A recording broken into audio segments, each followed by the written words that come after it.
As the country co-hosts the second summit for democracy with the United States of America, the government of Costa Rica, Netherlands, and the Republic of Korea, critics feel Zambia needs to do more to improve its democratic credentials.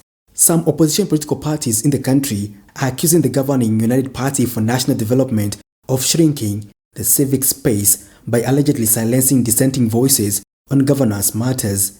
National Democratic Congress President Saboi Imboela has charged that the UPND hates the noise of democracy, hence has opted to send its critics to the courts using what she termed as archaic laws such as the law on criminal defamation. It is very, very disturbing, and disappointing to see the state of democracy in the country under the UPND, because the UPND are trying as much as possible, to lessen our voices, to lessen the space for democracy in the country. That is why you see that if you go to the courts, for example, almost every politician who is not UPND is in court facing one charge or the other. And a lot of them flimsy charges for that matter. So I always urge people out there, be it the media, be it the public, I always urge them to go to court and see what is going on at the moment. And also this thing which has come about where there is this thing of putting things, even defamation, to be criminal defamation.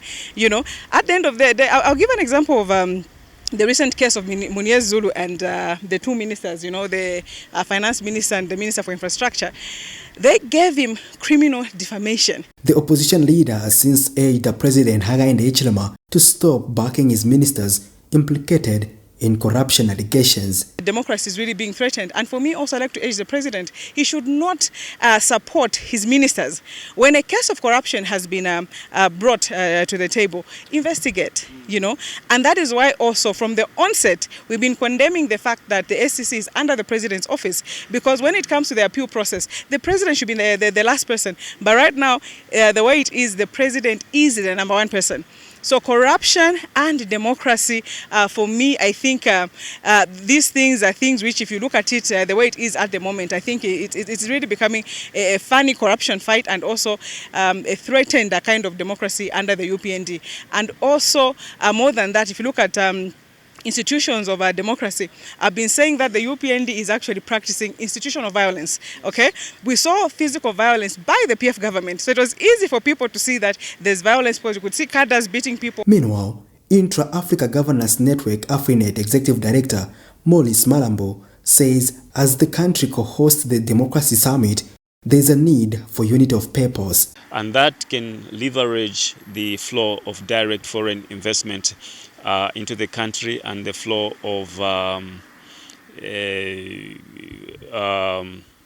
inflows of tourism into the country, and contribute to changing the complexion of our economy. Lastly, we must as a people learn to rise above sectarian interest, for once on matters such as these ones, to rally behind a common agenda of celebrating the honor and perfecting our democracy. Patrick Soko, Camnet News in Lusaka.